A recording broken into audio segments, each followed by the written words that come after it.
이번 분석을 시작하기 앞서 투자 판단의 최종 책임은 투자자 본인에게 있다는 점을 명확히 말씀드립니다.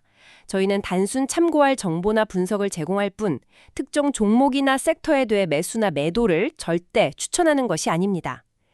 2025년 10월 21일 정말 조용했던 나스닥 자이오테크 섹터에서 진짜 믿기 힘든 일이 벌어졌습니다. 미네르바 뉴로사이언스, 티커 NARBV인데요. 이 회사 주가가 하루 만에, 그것도 장중에 무려 204%나 폭등한 건데요. 204%요? 와, 엄청나네요. 네, 엄청났죠. 아마 많은 분들의 도대체 저 회사에 무슨 일이 생긴 거지? 하고 막 눈을 비비셨을 겁니다. 그럴 만도 했고요. 근데 그 표면적인 이유는 간단했습니다. 조현병의 음성 증상 있잖아요. 이거 치료를 목표로 개발 중인 신약 후보 물질 룰루페리돈이라고 있는데 이거의 다음 단계 임상하고 또 혹시 모를 상업화 이걸 위해서 최대 2억 달러. 정말 거액이죠? 이 자금을 유치했다는 소식이었어요. 2억 달러 자금 조달 소식이었군요. 네. 그런데 이게 단순한 자금 수혈 이상의 의미를 갖는다는 거죠. 사실 이 룰루페리돈이라는 약물 과거 임상에서는 실패하고 또 FDA에서 계속 승인을 거절당해서 사실상 거의 폐기 직전까지 갔던 그런 약물이거든요. 정말요? 거의 끝났다고 봤던 약물인데? 그렇죠. 그래서 이번 자금 조달은 단순히 그냥 회사를 살렸다 이 정도가 아니라 꺼져가던 신약 개발의 불씨를 정말 극적으로 되살린 그야말로 기사회생 드라마다 이렇게 말할 수 있을 것 같습니다. 자, 그럼 오늘 이 시간을 통해서 이 2억 달러라는 자금이 미네르바 뉴로사이언스의 운명을 어떻게 바꿀 수 있는지, 그리고 이 정보가 듣고 계신 당신에게는 또 어떤 의미를 갖는지 그 속내를 좀 깊숙이 한번 들여다보겠습니다. 네, 좋습니다. 한번 파헤쳐 보죠. 재무구조 변화부터 시작해서 룰루페리돈의 임상적 가치, 또 규제 당국과의 관계는 어떤지, 시장 기회, 그리고 역시 가장 중요한 투자 관점에서의 기회와 위험까지 뭐 하나 빼놓지 않고 꼼꼼하게 짚어보겠습니다. 당신이 이 상황을 명확히 이해하고 또 판단하시는 데 필요한 핵심 정보를 얻어가실 수 있도록 말입니다. 먼저 가장 시급했던 문제부터 보죠. 바로 재무 상태. 이번 발표 직전까지만 해도 미네르바는 현금이 거의 바닥난 상태였습니다.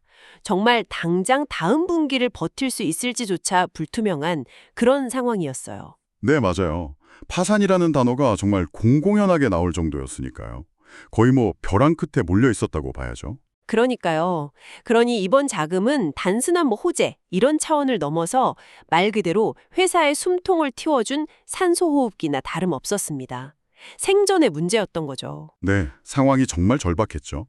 이 자금 조달 구조를 좀 더 자세히 보면 VIBO 캐피털이라는 바이오 전문 투자사가 주도를 했는데요. 규모는 최대 2억 달러고요. VIBO 캐피털이면 꽤 알려진 곳 아닌가요? 네, 맞습니다. 바이오 투자 업계에서는 아주 잔뼈가 굵은 곳이죠. 이들이 일단 8천만 달러를 전환우선주 형태로 먼저 투입을 하고요. 그 다음에 앞으로 롤루페리돈 임상 결과 같은 특정 조건, 마일스톤이라고 하죠. 이런 걸 만족하면 워런트, 즉 신주인 수권을 행사해서 최대 1억 2천만 달러를 추가로 투자할 수 있게 되어 있는 구조입니다. 그러니까 일단 8천만 달러는 받고 나머지는 조건부로 더 받을 수 있다. 이런 거군요. 그렇죠. 여기서 특히 주목할 점은 단순히 급한 불만 끈 게 아니라는 겁니다. 앞으로 몇 년간 연구개발과 운영에 필요한 자금, 그러니까 소위 말하는 런웨이를 상당히 안정적으로 확보했다는 데 큰 의미가 있습니다. 런웨이 확보. 네, 투자자 입장에서는 이 회사가 연구하다가 중간에 돈 떨어져서 멈추는 거 아니야? 하는 걱정은 이제 크게 덜게 된 셈이죠. 이게 심리적으로 굉장히 중요하거든요. 그렇군요. VIBO 카피탈 같은 이런 전문 투자사가 이런 구조를 짠 데는 다 이유가 있겠네요. 그냥 돈을 빌려주는 게 아니라 전환우선주, 워런트 이런 방식을 쓴 거잖아요. 네, 그렇죠. 전환우선주는 나중에 회사가 잘 되면, 그러니까 룰루페리돈이 성공하면 이걸 보통주로 바꿔서 더 큰 수익을 노릴 수 있고요. 반대로 만약 잘 안 되더라도 일반 보통주 주주보다는 먼저 투자금을 회수할 수 있는 그런 장점이 있습니다. 일종의 안전장치죠. 아하. 그리고 워런트는 추가 투자를 할 수 있는 옵션을 미리 확보해둔 셈이니까 VIBO 카피탈 입장에서는 룰루페리돈의 성공 가능성에 베팅을 하면서도 동시에 위험을 관리하는 상당히 영리한 구조라고 볼 수 있습니다. 그만큼 룰루페리돈의 잠재력을 높게 평가하면서도 과거 실패 이력이 있으니 조심스럽게 접근한 거라고 해석할 수 있겠죠. 확보된 자금의 사용 계획도 아주 명확하게 밝혔죠. 역시 핵심은 룰루페리돈이었습니다. 뭐 다른 데 쓸 돈도 없었겠지만요. 네, 그렇죠. 모든 게 룰루페리돈에 집중되어 있죠. 첫째는 과거 실패를 만회하고 약효를 확실히 입증할 새로운 확증적 3상 임상시험. 이게 가장 중요할 테고요. 네, 이게 핵심입니다. 둘째, 여기서 만약 긍정적인 데이터가 나온다면 FDA의 신약 허가 신청, NDA를 다시 제출하는 것. 재도전이죠. 그리고 마지막으로 만약 정말 꿈에 그리던 허가를 받는다면 미국 시장 출시에 필요한 준비 자금까지 다 포함되어 있는 겁니다. 맞습니다. 임상부터 상업화 준비까지 전 과정을 커버하는 자금이라고 봐야죠. 결국 보면 재무적 불확실성이라는 그 가장 큰 족쇄가 풀린 거잖아요. 그러면서 이제 회사의 모든 자원과 역량을 오직 롤루페리돈 성공이라는 단 하나의 목표에 그냥 다 쏟아 부을 수 있게 됐다. 이렇게 정리할 수 있겠네요. 네, 정확합니다. 이제 뭐 다른 군도덕이 없이 오직 롤루페리돈 하나만 보고 달릴 수 있는 환경이 만들어진 거죠. 그런데 물론 이 과정에서 기존 주주들의 지분 가치 희석은 피할 수 없는 대가입니다. 아, 희석 문제. 그렇죠. 네. 새로 발행된 우선주가 나중에 보통주로 전환되고 또 워런트까지 전부 행사된다면 전체 주식수가 늘어나니까 기존 주주 한 명 한 명이 가진 지분율은 당연히 낮아지게 됩니다. 주가에는 부담 요인이 될 수도 있겠네요. 단기적으로는 그럴 수 있죠. 하지만 이건 뭐랄까 어쩔 수 없는 선택이었습니다. 말씀하셨듯이 자금 조달 실패는 곧 파산이었으니까요. 회사 자체가 사라지는 상황이었던 거죠. 그렇죠. 최악의 상황은 피해야 했으니까. 네. 기존 주주들 입장에서도 회사가 아예 없어지는 것보다는 지분 희석을 좀 감수하고서라도 이 롤루페리돈의 잠재적 가치에 마지막 기대를 걸어보는 것이 더 합리적인 판단이었을 겁니다. 그래, 한번 마지막으로 가보자. 이런 심정이었겠죠. 재정적인 위기에서는 일단 벗어났습니다. 그런데 사실 미네르바의 근본적인 문제는 돈보다는 뭐랄까 롤루페리돈 자체의 효능 문제 그리고 FDA 승인 여부 여기에 있었잖아요. 이 약물의 개발 여정을 보면 정말 가시밭길 그 자체였죠. 네, 정말 우여곡절이 많았습니다. 여기서 롤루페리돈이 정확히 무엇을 목표로 하는지 다시 한번 좀 짚어볼 필요가 있을 것 같아요. 이게 중요하니까요. 바로 조현병의 음성 증상 네거티브 심텀스입니다. 네, 음성 증상. 흔히 조현병 하면 환각이나 망상 같은 양성 증상을 먼저 떠올리잖아요. 그리고 현재 나와 있는 치료제들도 대부분 여기에 맞춰져 있고요. 그렇죠. 양성 증상 조절이 주 목적이죠, 대부분. 그런데 환자들의 실제 일상생활이나 사회 복귀를 더 어렵게 만드는 건 사실 무표정해진다거나 의욕을 완전히 상실한다거나 대인관계를 기피하고 뭐래도 즐거움을 느끼지 못하는 이런 음성 증상들이거든요. 이게 삶의 질을 정말 떨어뜨립니다. 네, 맞아요. 겉으로 막 드러나는 증상은 아니지만 환자 본인이나 가족들에게는 이게 더 큰 고통일 수 있죠. 사회적으로 고립되게 만들고요. 그런데 문제는 바로 이 음성 증상을 직접적으로 개선하는 효과가 명확히 입증된 치료제가 아직 전 세계적으로 단 하나도 없다는 겁니다. 정말 엄청난 미충족 의료 수요, 언메드 메디컬 니즈가 존재하는 영역인 거죠. 바로 그 점 때문에 롤루페리돈이 만약 성공했을 때 그 파급력이 클 수밖에 없다고 보는 겁니다. 단순히 뭐 또 하나의 조현병 약이 나오는 수준이 아니라는 거죠. 그러니까 이게 성공하면 최초의 약이 된다는? 네, 맞습니다. 이 음성 증상 치료 영역에서는 최초의 약물, 즉 계열 내 최초 퍼스트 인 클래스 신약이 될 가능성이 매우 높기 때문입니다. 아무도 밟지 않은 땅에 처음으로 깃발을 꽂는 것과 같아요. 이건 단순히 시장 선점 효과를 넘어서는 의미가 있습니다. 조현병 치료의 패러다임 자체를 바꿀 수도 있는 그런 잠재력을 가지고 있다고 평가받는 거죠. 와, 계열 내 최초. 정말 성공만 한다면 대단한 일이 되겠네요. 하지만 그 엄청난 잠재력에도 불구하고 과거 데이터는 상당히 냉정했습니다.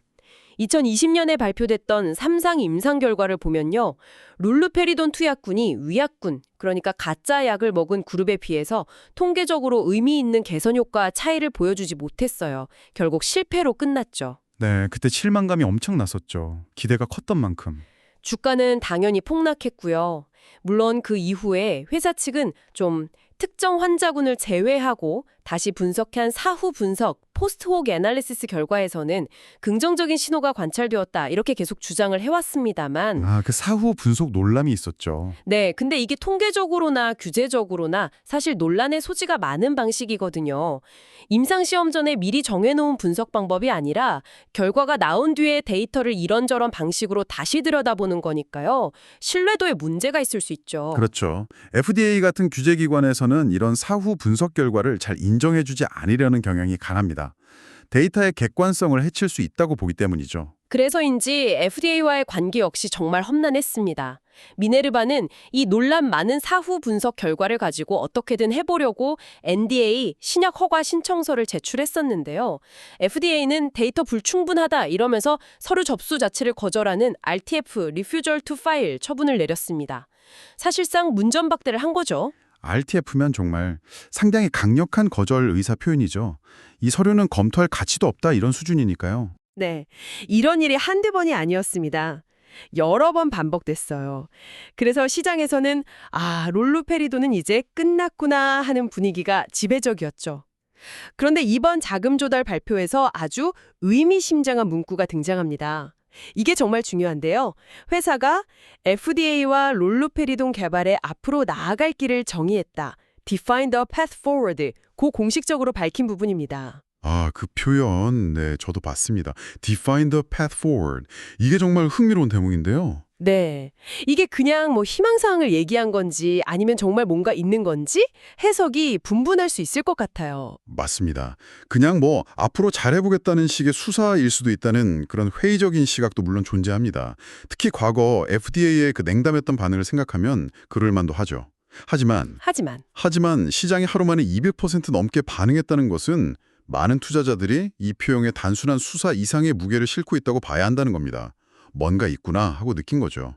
이게 만약 사실이라면, 그러니까 정말 FDA와 앞으로 나아갈 길에 대해 합의를 했다면 이건 엄청난 의미를 갖습니다. 어떤 의미인가요? 새로 진행될 그 확정적 3상 임상의 설계 단계부터 예를 들어 어떤 환자군을 대상으로 할 건지, 어떤 평가지표를 주평가지표로 삼을 건지 이런 세부적인 사항들을 FDA와 사전에 긴밀하게 조율했을 가능성이 높다는 뜻입니다.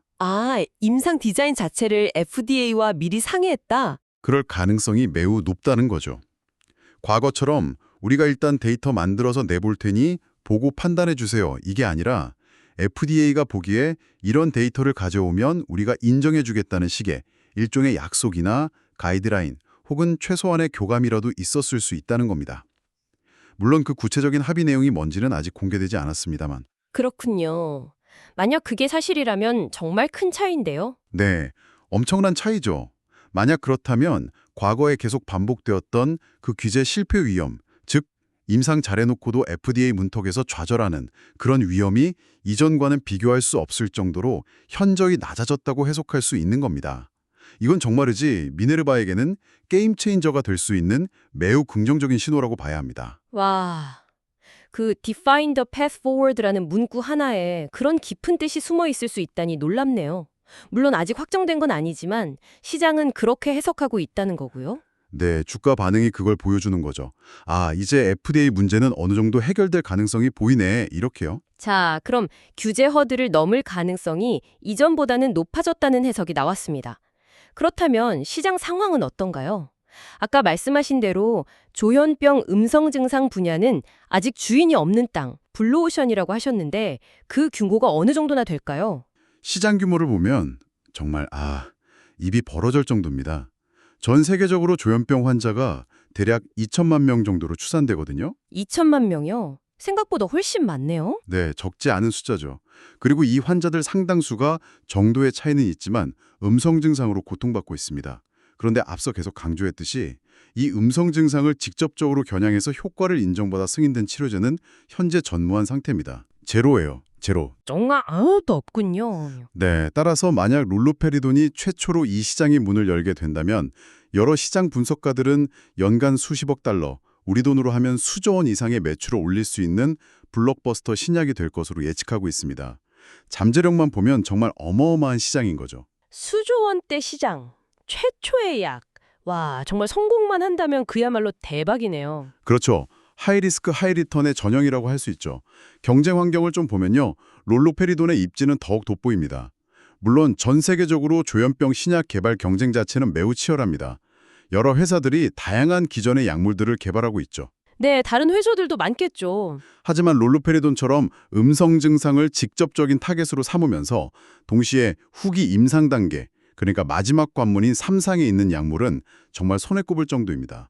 거의 없다고 봐도 무방해요. 아, 음성 증상만 놓고 보면 경쟁자가 거의 없다. 네, 그렇습니다. 뚜렷한 경쟁자가 거의 없다는 것은 만약 성공한다면 상당 기간 동안 시장을 거의 독점할 수 있다는 의미입니다. 퍼스트 무버 어드밴티지를 제대로 누릴 수 있는 거죠. 이는 당연히 약가 책정이나 초기 시장 침투 전략에 있어서 엄청난 이점으로 작용할 수 있습니다. 그렇겠네요. 경쟁자가 없으면 가격도 높게 받을 수 있고. 네, 다만 한 가지 염두에 둘 것은 이 분야의 잠재력이 워낙 크다는 것이 알려지면 지금 당장은 눈에 띄지 않더라도 다른 제약사들이나 바이오텍들이 언제든 새로운 후보 물질을 가지고 뛰어들 수 있다는 종입니다. 경쟁은 언제든 격화될 수 있죠. 하지만 일단 현재로서는 룰루페리돈이 가장 앞서 나가고 있는 것은 분명해 보입니다. 자, 이제 전체적인 그림이 어느 정도 그려지는 것 같습니다. 재무 형태는 안정됐고 규제 문제도 해결의 실마리가 보이는 듯하고 시장은 엄청나게 크고 경쟁자는 거의 없다. 이렇게 보면 미네르바 뉴로사이언스는 이번 자금 조달을 계기로 해서 전형적인 고위험 고수익, 하이리스크 하이리턴 바이오테크 투자 대상으로 변모했다 이렇게 볼 수 있겠네요. 네, 정확히 그렇습니다. 회사의 명운 전체가 사실상 룰루페리돈의 마지막 임상 성공 여부라는 이 단 하나의 변수에 그냥 다 걸리게 된 셈입니다. 정말 올인 상태네요. 네, 그렇죠. 많은 바이오텍들이 그렇긴 하지만 미네르바는 특히 더 그런 상황이 됐죠. 이 상황을 수원 분석 틀로 한번 정리해보면 좀 더 명확해질 것 같습니다. 강점, 약점, 기회, 위험 요인으로 나눠서요. 아, 수업 분석 좋네요. 한번 해주시죠. 네, 먼저 강점부터 보면 역시 가장 큰 것은 뚜렷한 미충족 수요를 가진 거대 시장, 즉 조현병 음성 증상 시장을 목표로 한다는 점입니다. 타겟이 아주 명확하죠. 그리고 두 번째는 앞서 길게 설명드렸지만 과거와는 달리 FDA와 어느 정도 교감 혹은 합의하에 임상 경로를 설정했을 가능성이 있다는 점.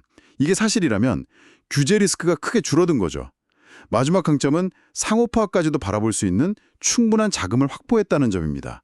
돈 걱정 없이 연구에만 집중할 수 있게 된 거죠. 명확한 타겟, FDA와의 관계 개선 가능성, 넉넉한 자금, 이게 강점이군요. 네, 반대로 약점도 분명합니다. 첫째, 그럼에도 불구하고 과거 임상 실패와 FDA 승인 거절이라는 주홍글씨는 여전히 남아 있습니다. 이게 투자자들에게는 불안 요소로 작용할 수밖에 없죠. 둘째, 회사의 가치가 오롯이 롤루페리돈 하나에만 달려있다는 점. 너무 높은 단일 자산 의존도는 분명 약점입니다. 다른 파이프라인이 거의 없으니까요.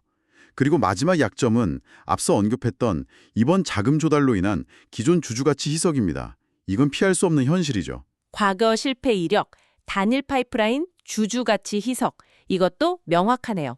다음은 기회, 어플추니티스 요인입니다. 정말 만약에 성공한다면 말씀드린 대로 수조 원대 시장을 선점하는 그야말로 잭팟이 터질 수 있다는 점. 이게 가장 큰 기회겠죠. 그리고 계열 내 최초 신약이라는 프리미엄 가치. 이것도 무시 못합니다.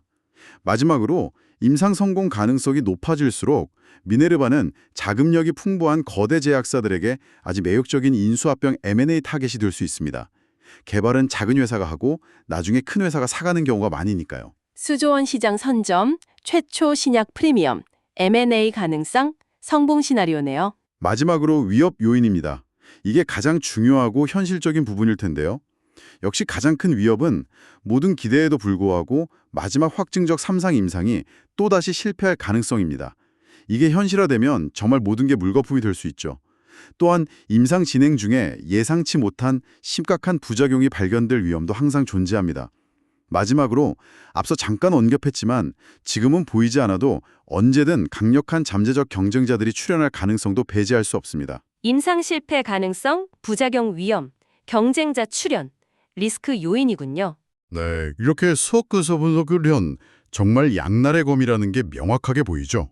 네, 정말 그런데요. 이런 강점, 약점, 기회, 위협 요인들을 바탕으로 해서 정말 극명하게 엇갈리는 두 가지 투자 시나리오를 그려볼 수 있겠습니다. 네, 그렇죠. 강세론과 약세론. 먼저 강세론, 불케이스. 만약 마지막 남은 3상 임상이 성공하고 FDA 허가까지 순조롭게 받는다면 와, 미네르바는 조현병 음성 증상 치료의 역사를 새로 쓰는 기업이 될 겁니다. 주가는 뭐 지금의 몇 배, 어쩌면 몇십 배로 뛸 수도 있겠죠. 최근에 보였던 그 204% 폭등은 그저 거대한 상승의 시작점에 불과했다고 나중에 평가받을지도 모릅니다. 네, 만약 성공한다면 지금 주가는 정말 싸게 보일 수도 있겠죠. 그렇죠. 성공한다면 당신이 지금 보고 있는 이 주가는 먼 훗날 아, 그때 샀어야 했는데 하고 후회할 가격이 될지도 모릅니다. 이게 강세론의 핵심이죠. 반대로 약세론도 생각해야 합니다. 네, 당연하죠. 만약 마지막 관문인 이 임상에서 또다시 고배를 마신다면 롤루페리돈의 가치는 사실상 0, 제로에 가까워질 수 있습니다. 회사의 유일한 희망이었으니까요. 네, 다른 대안이 없다는 게 문제죠. 어렵게 조달한 그 2억 달러는 임상 비용 등으로 빠르게 소진될 것이고 회사는 다시 생존의 위기에 내몰릴 겁니다. 주가는 뭐 급등 이전 수준 혹은 그 이하로 곤두박질 칠 위험이 매우 크다고 봐야 합니다. 정말 그야말로 모 아니면 도의 상황인 거죠. 네, 베팅의 결과가 극단적으로 갈릴 수 있는 상황입니다. 달러 자금 조달이라는 이벤트는 미네르바를 둘러싼 리스크의 성격을 근본적으로 바꿔놓았다. 이전까지는 이 회사 언제 돈 떨어져서 문 닫는 거 아니요? 하는 재무적 생존 리스크가 가장 컸다면 이제 그 문제는 일단 해결됐고 그래서 롤루페리돈 임상이 과연 성공할까? 라는 단 하나의 아주 명확하지만 여전히 매우 높은 임상 및 규제 리스크로 모든 것이 압축된 셈입니다. 네, 정확한 요약입니다. 리스크의 종류가 바뀐 거죠. 더 명확해졌다고 볼 수도 있고요. 시장이 보여준 그 204%의 폭등은 일단 생존 리스크가 해소된 것에 대한 안도감, 그리고 말씀드린 FDA와의 관계 개선 가능성에 대한 기대감이 강하게 반영된 결과라고 해석할 수 있습니다. 하지만 여전히 불확실성은 남아있다. 네, 그렇습니다. 이 상승폭에는 여전히 임상 성공에 대한 불확실성이 완전히 해소되지 않은, 즉 리스크 프리미엄이 상당 부분 포함되어 있다고 봐야 합니다. 아직 데이터가 나온 게 아니니까요. 진짜 미네르바의 가치 평가는 결국 그 마지막 임상 데이터가 어떻게 나오느냐에 따라 극명하게 갈릴 겁니다. 데이터 발표 이후에야 진정한 평가가 이루어지겠죠. 불확실성의 안개가 일부 걷히고 이제 회사가 가야 할 길, 그리고 넘어야 할 산이 아주 명확해졌습니다. 이제 주사위는 던져졌고 모두가 숨죽여 결과를 기다리는 그런 상황이네요. 그렇습니다. 앞으로 미네르바 뉴로사이언스의 운명은 뭐 좋든 싫든 오직 롤루페리돈의 확증적 3상 임상 데이터가 결정할 겁니다. 다른 어떤 요인도 이제는 부차적일 뿐이에요. 결국 모든 것은 데이터로 증명될 것입니다.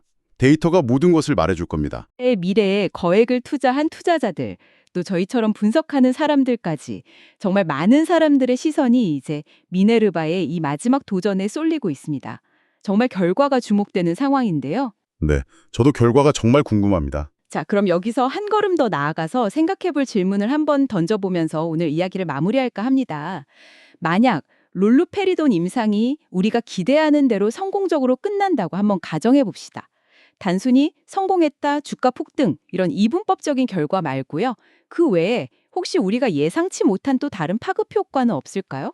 예상치 못한 파급 효과라 흥미로운 질문이네요. 예를 들면 이런 거죠. 임상시험에서는 잘 나타나지 않았던 어떤 특정 부작용이 실제 더 많은 환자들에게 처방되는 환경에서는 생각보다 더 자주 발견되어서 결국 약 사용에 좀 제약이 따르게 될 가능성은 없을까요? 성공은 성공인데 반쪽짜리 성공이 될 수도 있는 거죠. 그럴 수 있죠. 시판 후 조사, 포스트 마케팅 서베일런스에서 새로운 안전성 문제가 드러나는 경우는 종종 있으니까요. 문 반대로 더 긍정적인 방향으로 생각해 볼 수도 있지 않을까요? 이 롤루페리돈이 등장으로 조현병의 음성 증상 치료에 대한 관심이 전 세계적으로 폭발하면서 이 분야 연구가 활발해지고 그러다가 기존에는 우리가 잘 몰랐던 조현병의 어떤 새로운 아형이 발견될 수도 있지 않을까요? 그래서 결국 조현병 진단 기준 자체를 바꾸는 뭐 그런 예상치 못한 과학적 진보를 가져올 수도 있지 않을까 하는 생각도 듭니다. 당신의 생각은 어떠신가요? 다시 한번 말씀드리지만 투자 판단의 최종 책임은 투자자 본인에게 있다는 점을 명확히 말씀드립니다. 저희는 단순 참고할 정보나 분석을 제공할 뿐 특정 종목이나 섹터에 대해 매수나 매도를 절대 추천하는 것이 아닙니다. 항상 여러분의 성공 투자를 기원합니다. 내용이 좋으셨다면 구독, 좋아요 부탁합니다.